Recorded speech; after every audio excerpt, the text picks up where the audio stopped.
се начините како да ја зголемиме безбедноста во сообраќајот. Наш гостин во студиото на телевизија Нова е Ленин Јовановски, председател на добро познатиот македонски мотоклуб Ноќни волци, а разговараме на тема колку се безбедни во сообраќајот моторџиите и колку влијаат воопшто на безбедноста на останатите учесници во сообраќајот. Кој е неговиот апел пред се, ќе слушнете.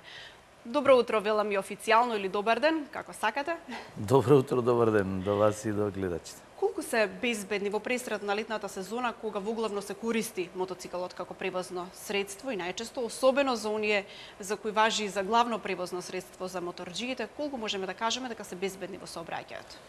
Па за жал податоците што ги имаме, што ги добиваме и кои се наше сознание дека моторџиите се уште може да се сврстуваат за жал во најранливата категорија на учесници во сообраќајот, токму заради тоа што се често пати дел од сообраќајните незгоди, најчесто заради грешки и непочитување на нивното право на првенство во сообраќајот, кои што исто така заради тоа што се отворени на две тркала и со многу помала заштита од онаа која што се автомобилите, најчесто последиците од таквите сообраќајни незгоди се фатални. Може да се каже дека е одраз и на сообраќајната некултура, може да се каже дека тоа е одраз и на непочитување на сообраќајните правила, или можеби и дел е во недостаток на доволна едукација при обука на учесниците во сообраќајот на возилата, кои што најчесто на моторџиите не гледаат како рамноправни учесници во сообраќајот, без разлика дали предимството е нивно, тие најчесто излетуваат пред нив и моторџиите има многу мала веројатност да го запре моторот. Погрешни се размислувањата дека моторџиите најчесто страдаат на отворени патишта или при големи брзини. Податоците велат дека најголем дел од сообраќајките со моторџии се случуваат токму во градските средини и на крстосниците и најчесто заради непочитување на сообраќајните правила од страна на другите учесници во сообраќајот. Не велам дека исто така има и непочитување на сообраќајните правила и од страна на моторџиите, не носење на соодветна опрема и меѓутоа во споредба со она што го следиме ние како податоци, најчесто вината е на другата страна. А какво е воопшто влијанието на моторџиите на останатите учесници во сообраќајот? Па видите, моторите, она што кажавте, како средство на превоз и го олеснуваат движењето во сообраќајот, бидејќи се габаритно помали, помалку ја загадуваат оголината, побрзо и пофункционално се движат низ сообраќајниците, така да не се дел од метежот, го растеретуваат и токму затоа велам дека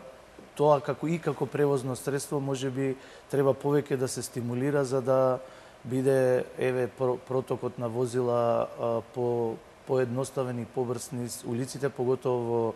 град како Скопје, кај што често пати имаме тесни грла или во врвен час е сообраќајот многу густ. Сега јас немаше да стигнам на време да не бев со мотор, па ги искористив тие можности да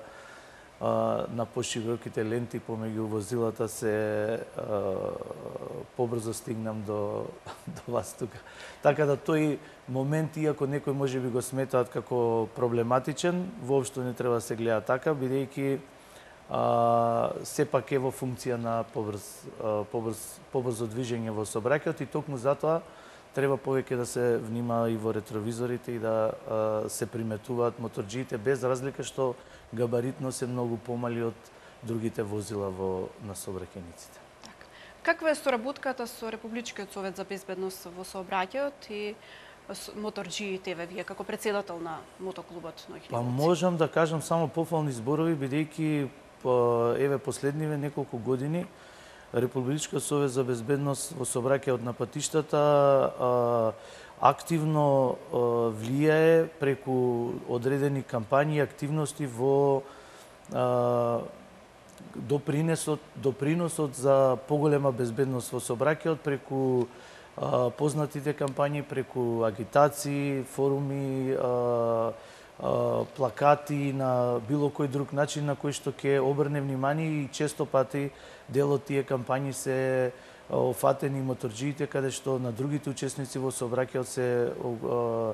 се дава на знаење дека треба да обрнат поголемо внимание на нивното присуство, така да можам да кажам дека навистина Републичкиот совет за безбедност во сообраќајот ја врши функцијата за која што постои многу поажурно отколку што тоа беше во минатото. Кој е вашиот апел за крај до сите моторџи? Треба ли да ја користат предноста, но како што кажавме дека не се толку габаритни возила, па да се поминуваат помеѓу ледните апелот до моторџиите да ја носат опремата и она што подразбира да ги почитуваат сообраќајните правила и знаци. Меѓутоа, она што ја секогаш апелирам многу повеќе за моторџиите е да внимаваат на туѓите грешки. Затоа и кажав, најчесто на тоа треба да се внима на учесниците, на другите учесници во сообраќајот, без разлика дали се тоа пешаци, велосипедисти, бидејќи сега во ова време на брзање и на користењето и на тие мобилни телефони, често пати луѓето знаат, и оние што управуваат возила и оние што се пешаци, да заради така занесеност, да кажам, најчесто направат некој прекршок и мора да се внимава, значи, на другите учесници, она што е повеќе од она што подразбира носење на соодветна опрема и почитување на сообраќајните знаци и сигнализацијата, а исто така до другите учесници на сообраќајот особено внимание да обрнат на присуството на моторџиите, кој што, како што кажавте, овој период ќе биде многу позасилено, бидејќи станува збор за летен период, каде што се повеќе моторџи се на улиците, и најмногу што е важно за оние кои што се во автомобилите е да многу често гледаат во ретровизорот и, како што кажав, без разлика на малиот габарит, да ги приметуваат и да оставаат простор на моторџиите да можат да се движат по сообраќајниците. И да имаат соодветна опрема пред се. Не само да имаат, туку и да ја користат. Да ја користат, апсолутно. Тоа е секако во своја лична заштита и тоа нешто е како носењето кацига е задолжително, значи, за секој моторџија, меѓутоа и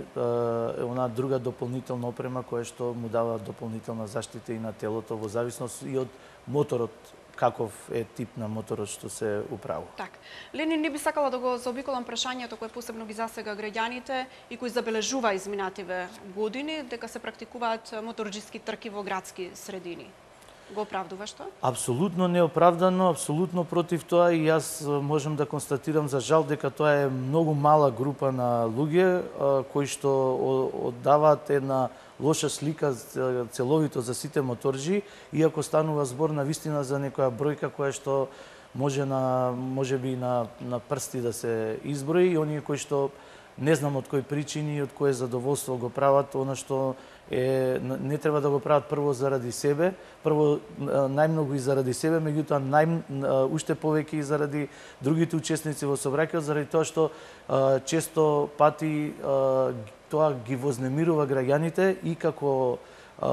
наблюдувачи, меѓутоа и како учесници во сообраќајот, и придонесува дополнително во она што значи небезбедност во сообраќај. И не е во духот на моторџиската филозофија. Апсолутно. Значи се знае каде се испробуваат брзини на моторите, каде се спроведуваат трки во една урбана средина, во вакви сообраќајници, каде што навистина имаме еден куп учесници на сообраќајот од разен карактер, од пешаци до велосипедисти, до возила, да е сулудо да некој и ги испробува брзините, уште помалку да се трка на овие сообраќајниците. Се знае како тоа се прави,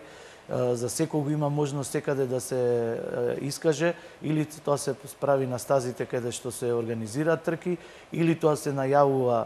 во градот, па се обезбедуваат одредени сообраќајници кои што се затвараат, кои што се се превземаат сите мерки за безбедност при одржување на такви трки, и во тој случај не би имало никаков проблем. Вака стихино навистина е за секоја осуда.